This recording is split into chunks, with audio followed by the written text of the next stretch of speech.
Welcome to Talking Sht, the podcast where we get real about the unfiltered truths women face in the quest for perfection. I'm Jana, your host, a dietitian and fellow woman navigating the pressure to have it all together, the perfect body, career, relationships, and making it all look effortless. Who set that standard anyway? Here, we're calling out the diet fads, hustle culture, beauty standards, and everything else that keeps us feeling stuck. But we're not just venting, we're diving into how to break free and rewrite the rules on your terms. So, grab a coffee or a glass of wine and let's talk some shit. Together, we'll uncover how to live a life that's unapologetically yours. This is Talking Sht. Let's dive in. Hi, Cindy. Good morning. Hi, Jana. Good morning. I am so excited to have you, Cindy. We've connected a couple times, and I just so appreciate your perspective. And you always teach me so much when we're in conversation together. So thank you for being willing to come on the podcast and share with even more individuals. I think today's topic is going to be super powerful. So before we get into the topic, I'd love for you to introduce yourself to those that are tuning in today. Oh, thank you. Thanks for asking me to be on your show. I'm very excited about it. So I'm a mindset coach, and what that means is I help people look at their patterns of thinking, because our patterns of thinking create our reality. And it allows us to achieve whatever it is we want to achieve in life. And if we're not achieving those things, we can simply go back to how we're thinking about it, and we can shift those. We can examine and identify limiting beliefs and look at, oh, hey, this over here is not working so well for me. How else might I think about it? Or how might I have a different perspective about it? And that would allow me to be able to get those goals that I want to achieve. And so I have a process for being able to do that, because it's not always as simple as, oh, I used to think this way and now I think that way. Our brains are a little tricky. So I have some guides to help you get to the new way of thinking so it can become a lifestyle and you incorporate it in your life. Well, and I mean, just in my own journey and with coaching so many individuals, I have found it's really the mindset aspect that usually is the hardest part versus, right? Like, and a lot of women will share like, oh, I just feel stuck or I know what to do, I just don't do it. And so it goes back into those mind patterns that you referenced, and how do we create those new patterns so that you are doing it? So today's topic, I mean, we're going to line through a lot of different things because, I mean, well, that's how the human experience is, right? Like no one thing is in isolation at all. Like there's so many different ways that one thing could impact another thing.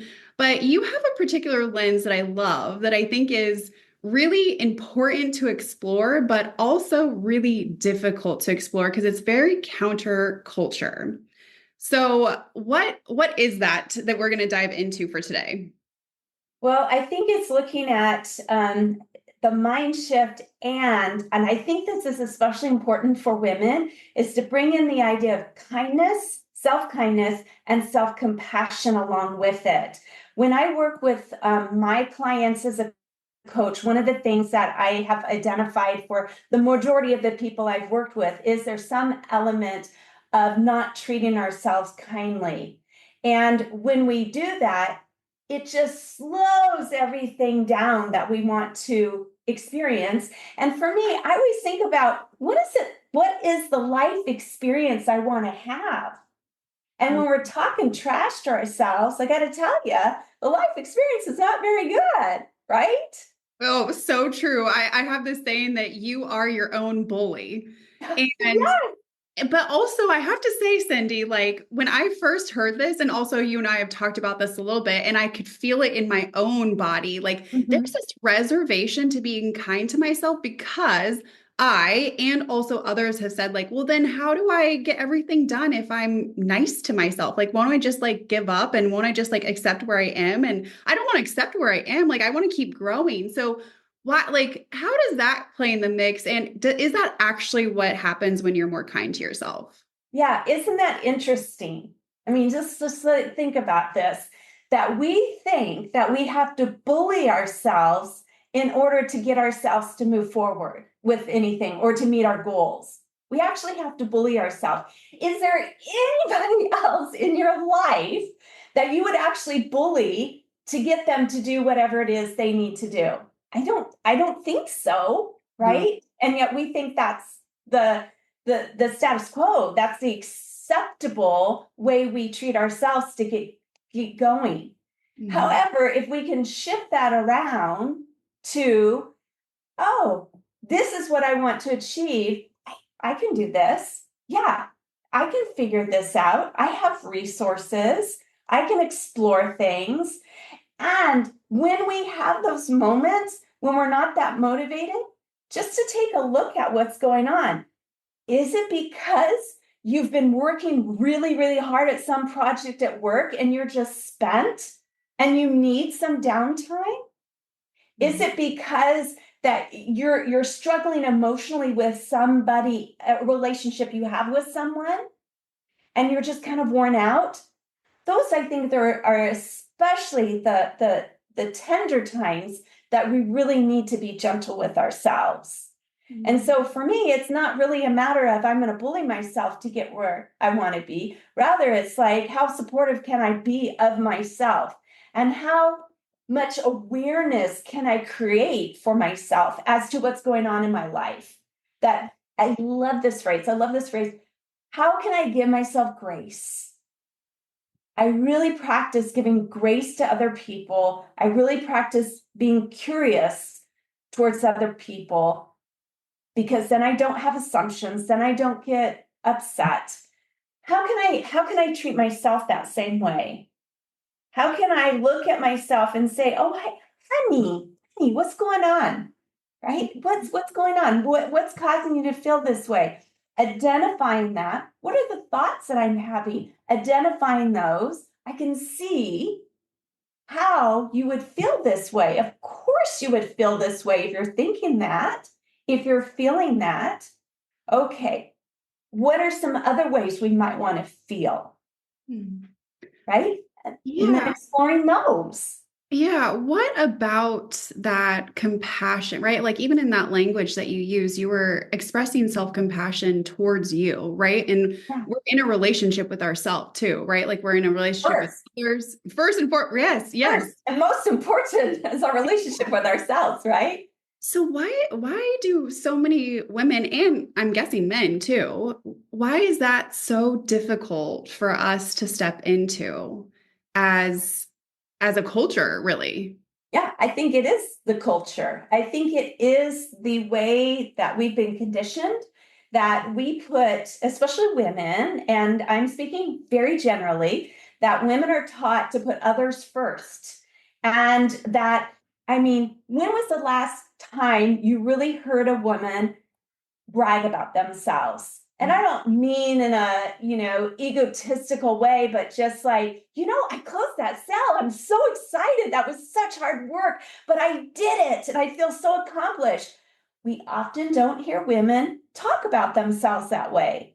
And so my shift is, why don't we? Why don't we choose to say, girl, look at what you did. Wow, that was awesome. And I'm talking to myself and I'm letting it in because the more you, our brains are really interesting things in that what you say, our brain thinks can be truths for it. Mhm. So, one of my favorite things to, as an example, is if you've watched the Netflix show, the Gambit, the Queen's Gambit. And Okay. it's about chess, right? And this young woman starts at a young age learning to play the game chess, and she's going to do her first chess match. And during this chess match, she goes back to the bathroom to kind of get herself together. And she looks in the mirror. You know what she says to herself? She Hmm. calls herself names. You're so stupid. You can't do this. This is ridiculous. You're so ugly. And in my mind, what I think of is we're taking labels with all those words on it and we're adhering them to our bodies. And we're walking around with those labels on us. And then our brain says, oh, if that's the case, if that's the truth, I'm going to find ways to prove it to myself that it is true. So I'm going to look for all the ways that I'm dumb. I'm going to look for all the ways I'm stupid. I'm going to look or ugly. I'm going to look for all the ways that I can't do it. Mhm. However, we can do the same exact thing, just opposite. Mhm. Oh, I am so capable. Oh, I can figure it out. Oh, I have talent. Oh, I'm pretty. Oh, I am kind. I am lovely. We can do the same thing. The results we get are going to be so much more life affirming when we choose the second way to do things. Yeah, and gosh, as you were even saying those words outright loud, right? Like the more condescending verbiage, right? Right? It made me think, no wonder so many women are feeling exhausted, burnt Mhm. out, heavy. And I don't just mean like on the scale, right? Like a anxiety in the chest, shoulder, Yes. like everything is weighted. Their world, they feel weighted down by their world Yeah. because of the internal dialogue in which they're sharing with themselves that actually isn't true. Right. And it It's sounds not. like, yeah, and it sounds like we actually have the capabilities to change that narrative. Now, is it easy? No. But we actually have those abilities based on, neuroscience and also Mhm. behavior change as well, right? Like to be Yeah. able to condition our mind and our body to the truth. Because Yes. everything else is actually a lie. Like not only are you lying to yourself, but you're also being your own bully. Like that is just like too much, right? Too much.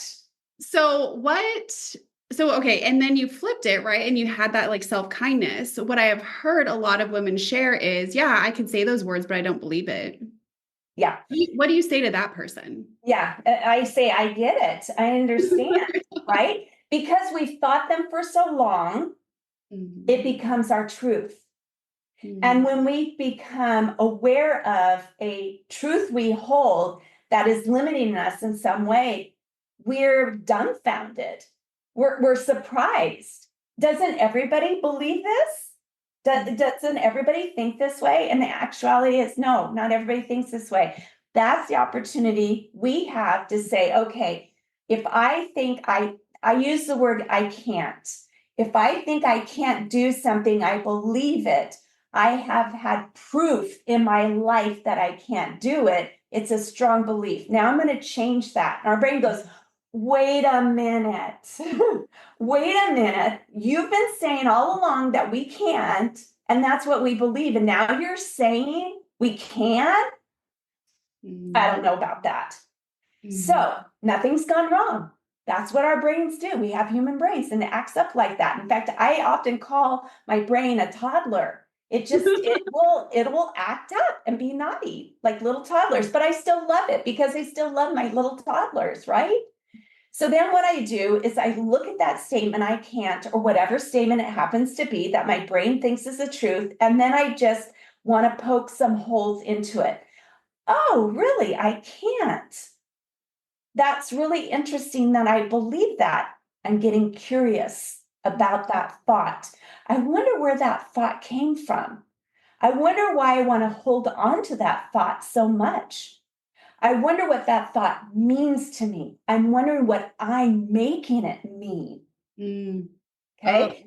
Then I'm thinking about that. I'm creating more and more awareness of it. Now, ultimately, I want to shift. My goal is to shift to I can. If I can't, I want to shift to I can. What I can do to help myself get there is I can create bridge thoughts. So just like we have this side of a gully and we have this side and it's too deep to transverse, we create a bridge to go across, right? mhm. So what I do is I create bridge thoughts for myself. So I'm at I can't and I want to get to I can. I say I can't, but I might be able to. Mm. I can't, but I have some resources that might allow me to get to it. I Mhm. can't, but I'm learning how. I Mhm. can't, but I'm practicing till I get to I can. Mhm. Now my belief is in the I can. This takes practice and work. It is not an instant fix. If you've had 20 years to practice the thought, I can't, and your brain has searched out and found evidence that you can't, you're not going to switch to I can in 20 minutes, No, no. right? We have to do the practice and the work, but it's worth it because of the life experience we get to have. Yeah. And that's what's so exciting to me. So, Cindy, what I heard in that is like step one is really stepping away from being critical and stepping into curiosity, right? Like asking questions, really probing and kind of questioning your own thoughts. Yes, curiosity is huge. So tell me, we were talking before we started recording, and I want to dive into this because I think this is so powerful in the sense that you shared like the difference. So not only are we going to step into curiosity, but you also have this where it's not just about the doing, it's about the being. How does that play into shifting your mindset away from that critical self-talk? Yeah, that's a great one. So I I I don't focus, but I explore this a lot because in my own life, I am very much a doer or producer. And I've seen that from a young age. I think for some people, it comes from the culture in which they were raised, the society, the family in which they were raised, and the expectations that were put onto them. I was a good girl. I was praised for being a good girl. I was a good helper, right? So I am naturally a people pleaser because when I'm acknowledged as doing something for somebody, I get that lovely dopamine hit. And I like that. And so I think that for some of us, it eventually comes to where our worth is tied into our doing. If I do enough, I will be worthy. If I turn in this project and it's perfect, it's a really big one right there, perfection, Mhm. I'm going to be worthy. If it's not acceptable, I don't have a lot of worth, right? So what I've done is I've taken my worth and I've placed it in other people's hands when my worth is my own. It never is determined upon anybody else's approval. My worth is something that I like to say that I'm born with. I like to call it's an organ that never shows up on an MRI or X-ray. It's just tucked into me and it's my job to nourish it. It's my job to strengthen it just like I do with my lungs, with my heart, with my muscles. I am responsible for taking care of my worth. And so I think what we do is we get caught up, not everybody, but some people get so caught up in this doing, we forget the opportunity to be.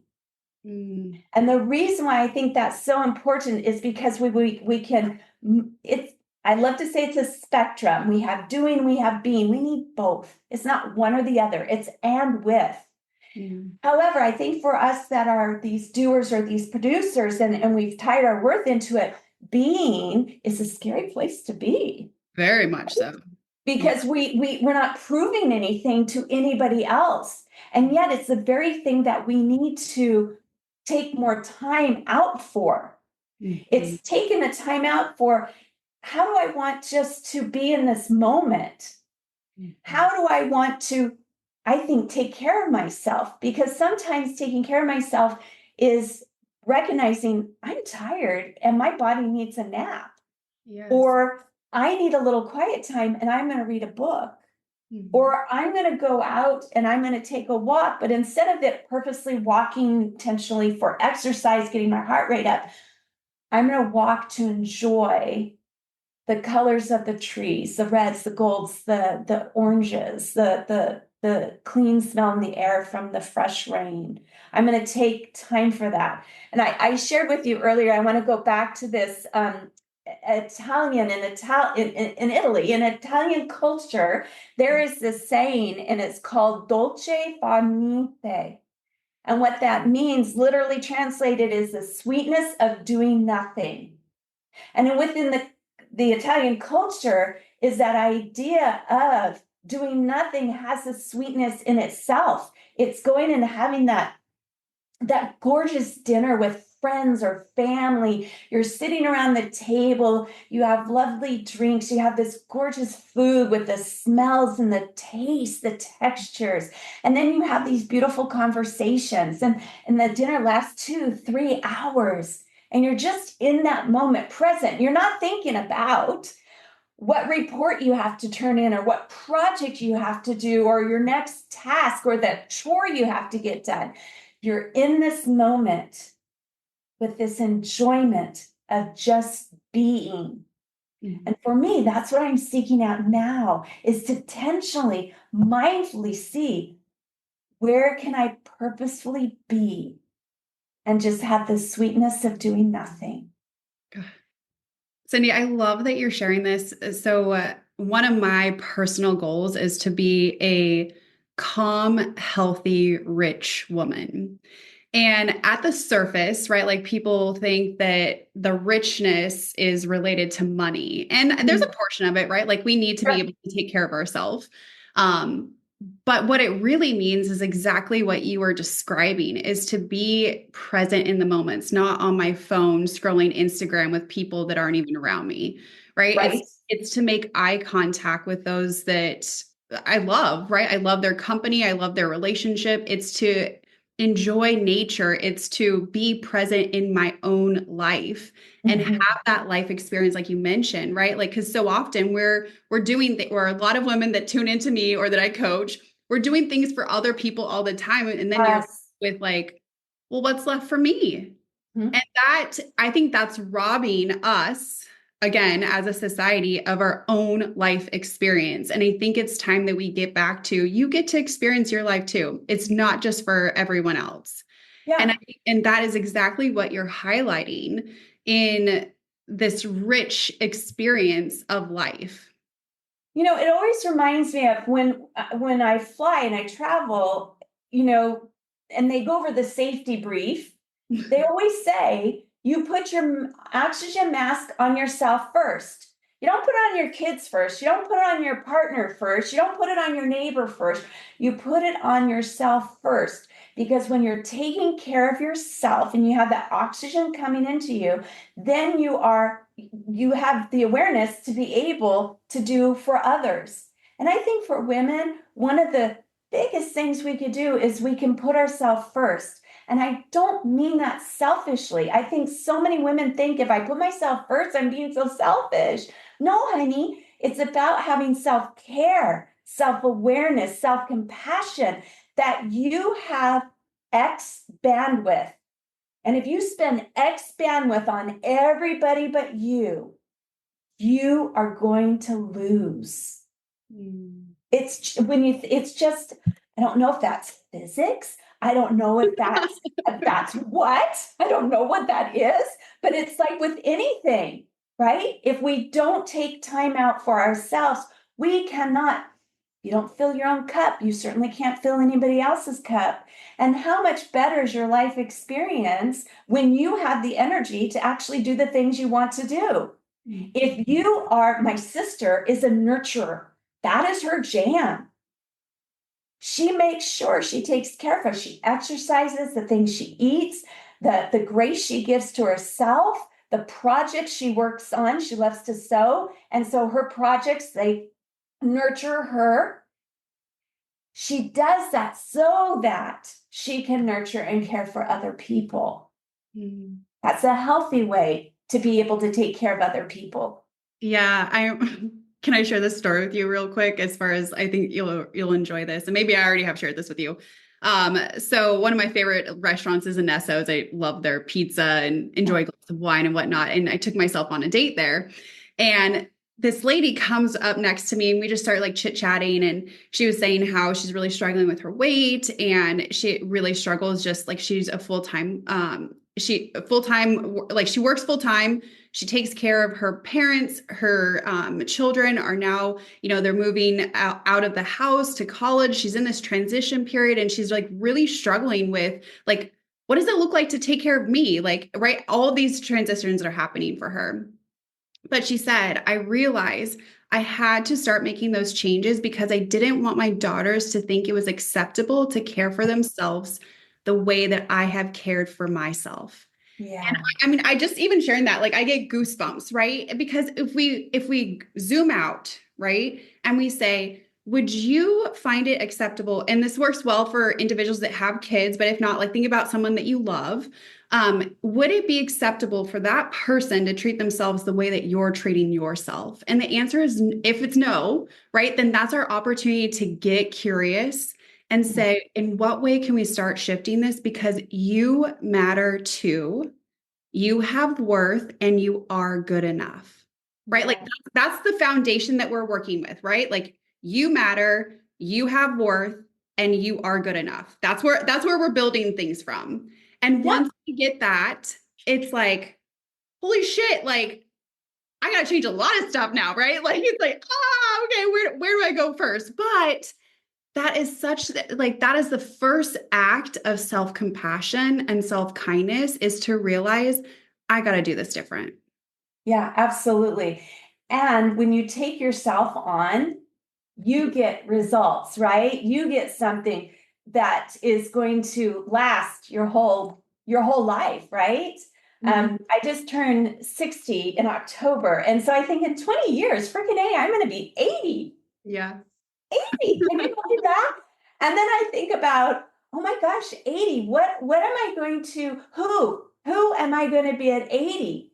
Wow. And there is a fantastic book by, oh my gosh, I don't think I have it here. I will get it for you.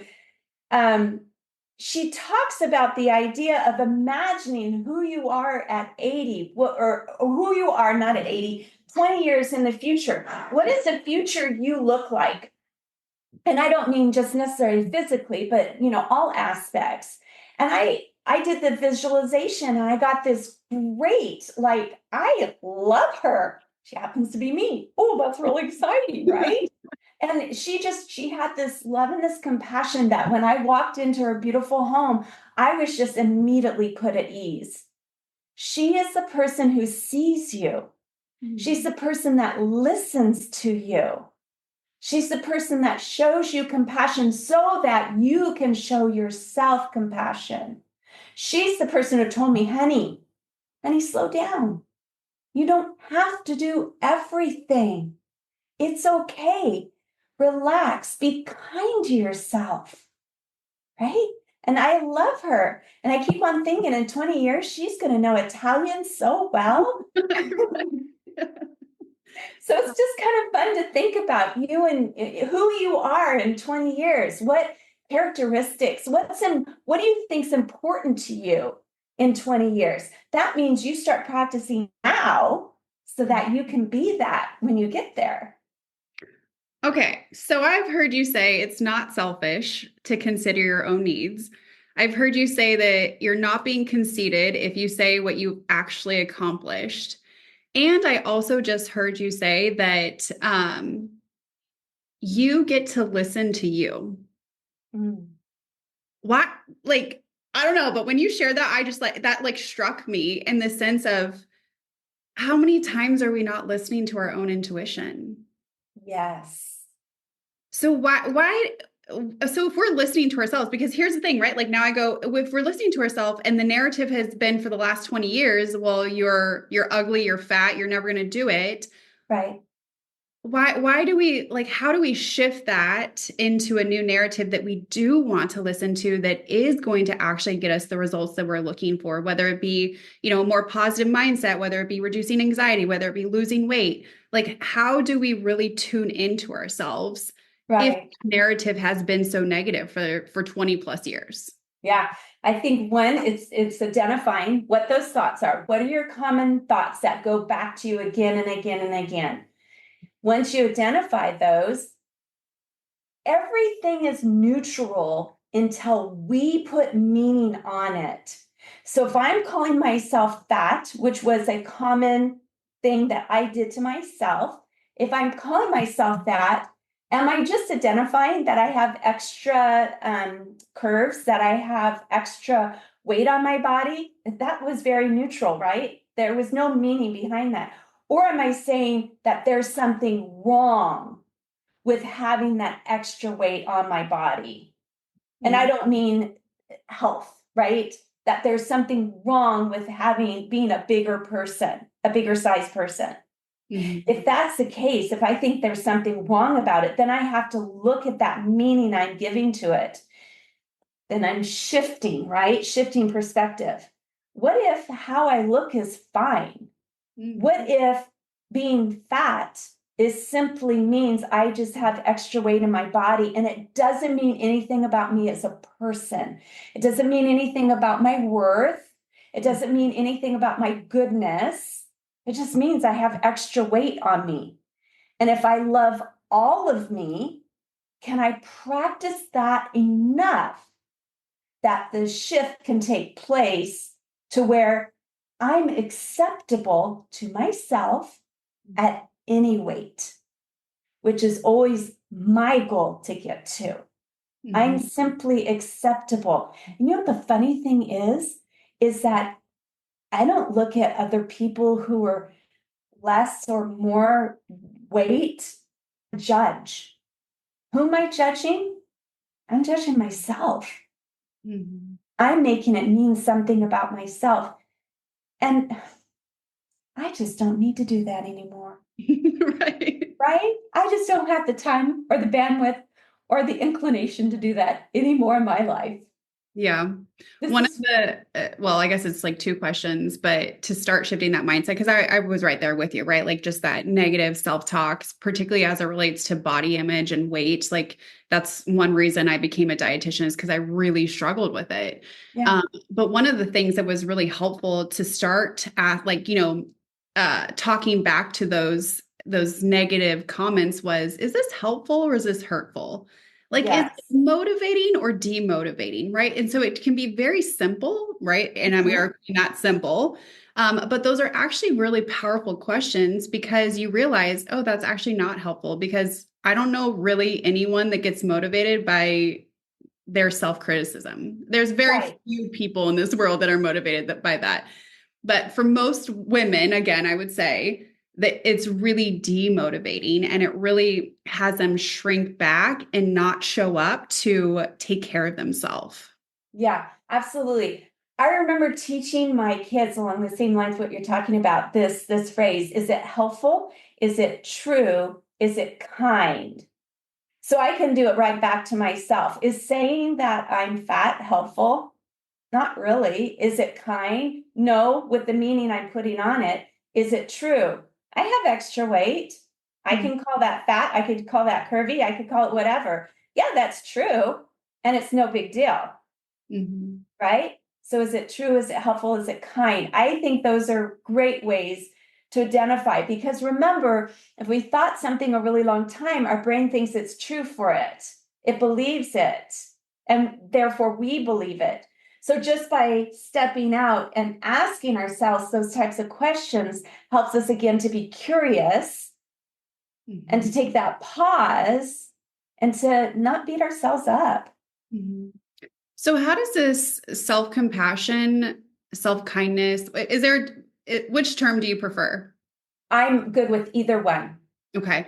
How does this actually impact? So I'm always interested in behaviors, right? Like, because we Mhm. engage in so many different behaviors on a daily basis that, again, are either, moving us towards our health goals in particular, or moving us away from them, or just keeping them us in the same position, right? And like, that's Right. usually when a lot of people say, I just feel stuck.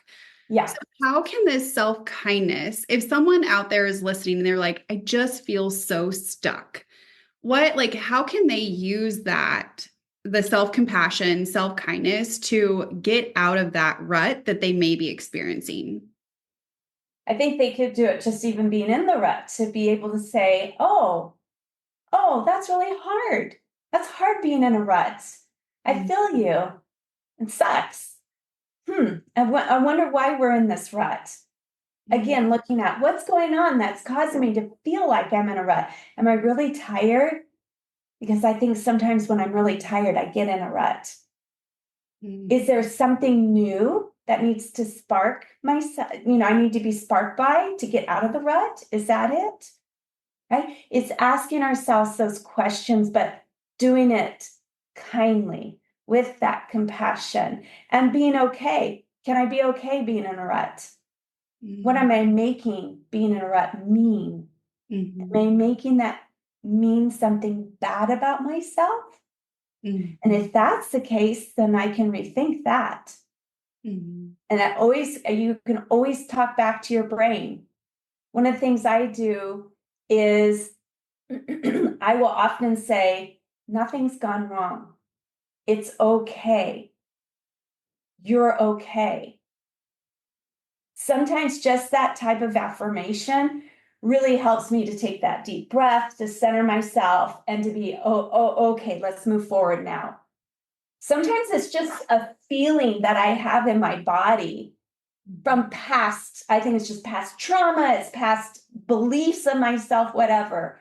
And for whatever reason, I wake up that morning or something triggers it, and I have that. And when I feel that, my automatically goes to nothing's gone wrong. You're okay. It's okay. I love you.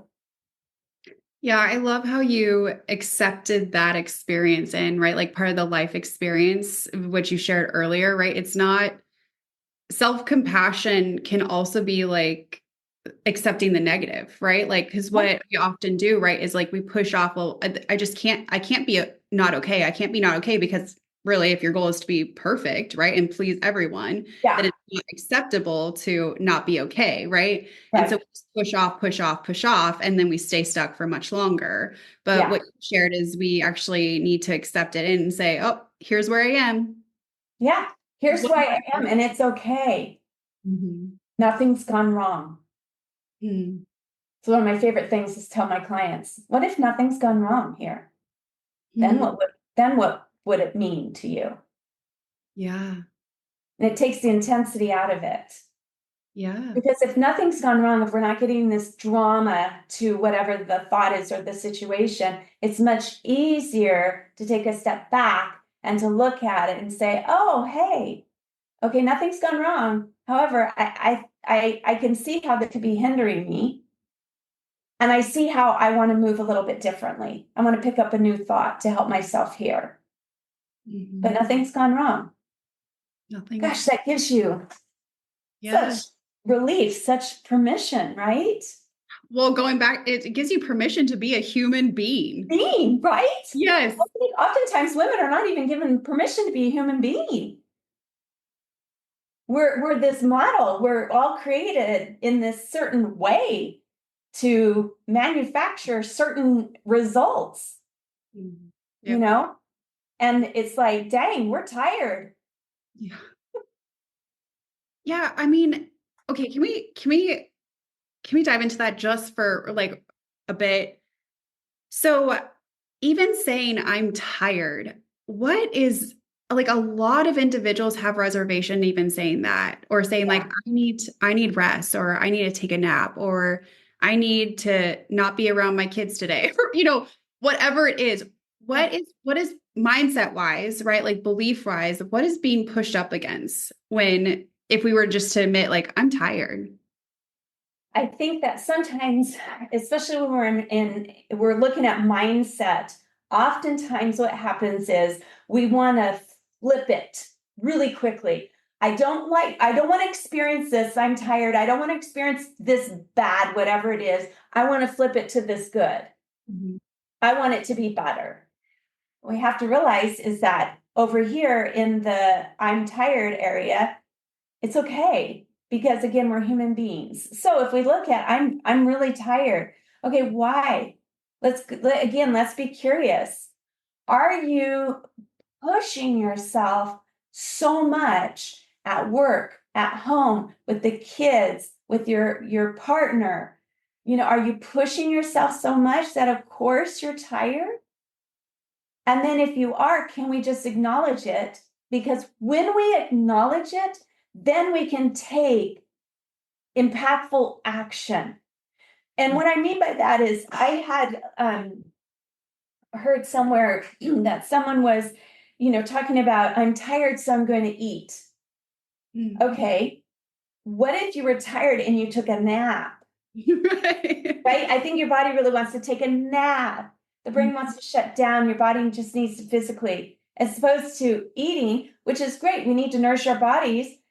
But do we need to nourish our body necessarily in this moment where we're not hungry and our body just needs a nap? Yeah. What are we thinking about? I'm taking a nap. What are we making it mean? Are we making it mean that, oh, I'm not good enough? I don't have enough, Sally at PTA or wherever at work, she can do bam, bam, bam, bam. Okay, honey, I'm using honey a lot today. I love honey because it's just so lovely. I think about that little boy on that reel that goes, honey, honey. Anyway, never mind. It's so sweet too. Yeah, it's just sweet. It's like, honey, what if you're tired? Mhm. Who would you not tell to take a nap if they're tired? What are you making it mean? You're making it mean something bad about yourself, Mhm. something negative and it's just a physical need that you have. Mhm. And then if you're tired and you're being curious, maybe you're looking at, oh, I've been going to bed at 11 o'clock and getting up at 6. That doesn't really work for my body. For some people, it's wonderful. My Mhm. husband does that. Goes to bed 11 and wakes up at 5. I'm Mhm. like, that's not how my body's wired. And that's okay. It's just different. So then I go to bed at 9 and wake up at 6 and I feel much better. Or am I pushing myself so much at work? I used to push myself so much at work. I had carpal tunnel. I got frozen shoulder. I physically had outcomes on my body because of how much I pushed myself and drove myself physically, because I thought, oh, this is due on Friday, but if I could get it to them on Tuesday, ooh, I'm a rock star, right? And what happened? Oh, my body paid the price for that. Frozen shoulder sucks. I got to tell you, it's the most painful thing I've ever experienced. And I've had 3 babies born with no medication. Oh, jeez. It's hard, right? What did it come? Because I was accepting outside validation instead of internal validation. Mhm. I go all over the place. I just Well, and realized I just go all over the place. and we talked about that a little bit before we started recording too, is that like there's no one thing that's ever in isolation as it relates to our mind, right? Like, Right, right. Tangents. yeah, but also like you highlighted how another benefit of self-compassion is it actually takes you out of comparison, Yes. which so often we are neglecting. And when I say we are, I'm referring to the collective whole. Yes. Um, we are neglecting our needs because we are comparing ourselves to someone else. Yeah.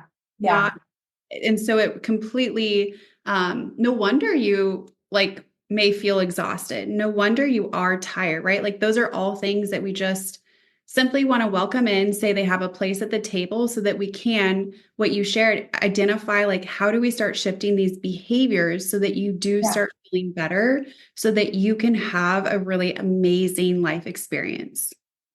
Absolutely. Absolutely. And if we're not, what I've experienced personally is pushing everything down, which means I'm eating without being hungry to soothe my emotions, to soothe myself. That's my go to for soothing is food, right? Instead, if we can acknowledge it, if we can say, oh, hey, here is this rock.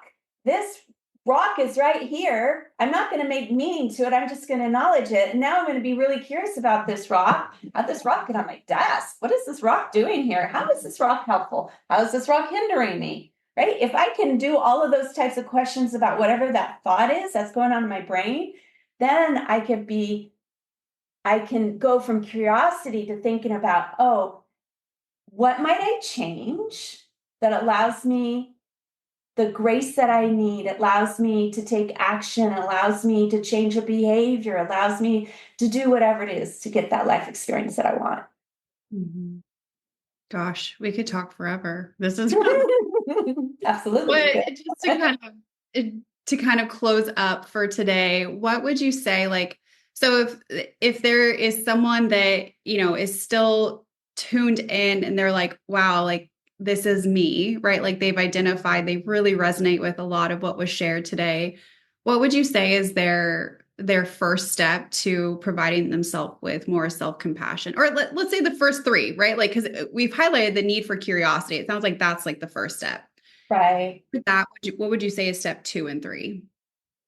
I would say look at look at some affirmations.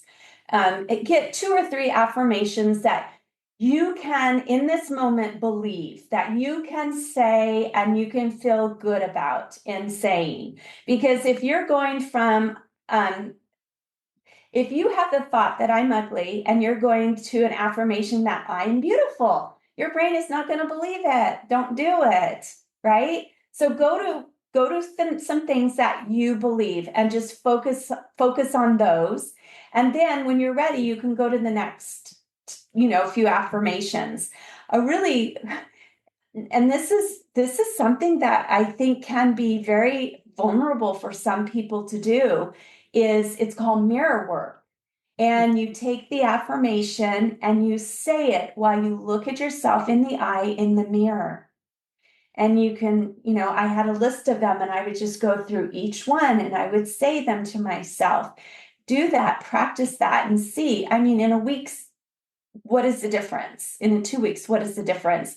And then, I mean, you could do affirmations throughout your day, right? You could do that. I think another thing to do, and we're always so, I want this to change in the moment or in the next 30 minutes, it's like weight loss. I always thought that, I'm going to do this diet and then in a week I'm going to be 10 pounds lighter. It doesn't work that way sustainably. Yes, for some people they could do that. It never worked for me and it wasn't sustainable. But one of the ideas I have is my future self, and the book is by Tara Mohr. I know that, Mohr. If I get the title I will do it. But in the exercise I name my future self and her name is Joy. And she was just embodied joy to me. And I have on my wall right up here 2 cards, and it says, what would Joy do? And what does Joy want? So I Oh, think another thing you could do is, think of your future self, because your future self will thank you for all the things that you do to get to be that person. So if your future self has kind words for themselves, then in this moment now, when something not so kind comes up to you in your brain, you say, I don't think that way anymore. mm, And with some really strong ones, I will put my hand out and say, I don't think that way anymore. And I have, a stop, because now I've incorporated a word, my brain, and a physicality to it to mhm. emphasize that. And once I think that, I don't think that way anymore, I bring in my new thought, whether it's a thought or if it's an affirmation. I am good. I am good simply being here. I am good without having to do anything. Sub out the word worthy. Sub out the word capable. Sub out the word acceptable. Whatever, right? Whatever is your trigger word. Yeah. Yeah. So I, future self thinking. I chuckle because in this space, I think that we have to get comfortable with feeling weird. Um, in the sense that I chuckle because especially on some mindset work that I was doing personally, I would literally, and I'm a big movement person. I need to move my body to get my emotions out, and to just like process in general. So I would be pacing back and forth, just saying, stop, stop, stop, stop, stop, stop. Like I would literally just repeat that. And Yeah. I'm sure like if someone saw it, like it would look pretty weird, but I didn't care because it was more important for me to have a new narrative that really felt good in my body than the perception of someone that had no idea what was happening. Right. So Yes. say it out loud and claim it for yourself. Like you said, I don't think this way anymore, or stop. Those are so like powerful. And Yes. I also like to give a heads up on the mirror work. It is okay to bawl your eyes out the first couple of times, right? Like that Yes. that's probably coming because you are finally seeing you for the first time. Yes. And even more so, why just step into that in a gentle fashion and low and slow, because it can feel, like you said, very vulnerable. Yeah, And it's also a great way to move in that right direction. absolutely. Absolutely. Gosh, Cindy, this is so good. I wish all of us would get this when we were, in our teen years. But what I love is that we're opening this conversation, and younger generations are able to experience a new narrative Yes. and we're talking about that this actually isn't helpful for us. And so we have the opportunity to change it. So thank you for being someone in this space that is changing that narrative and that is so passionate about this and that is helping individuals to change their mindset to something that is really helpful, uplifting, motivating so that they can have a really amazing life experience. You're welcome. Thank you. Appreciate being here with you in the conversation. All right. And then I will link all the information to connect with Cindy, to her website, to her Instagram. All those things is going to be linked below. But talk to you soon. Thanks. This Bye. has been Talking Sht. If you like this episode, please give it a thumbs up or leave a review on the Apple Podcast app. If you want more episodes, click that subscribe button. And if you want to learn more, visit healthwins.org. Talking Sht is produced and hosted by me, Jana. This production is also made possible by the Community Media Access Collaborative. Learn more at cmac.tv. See you next time.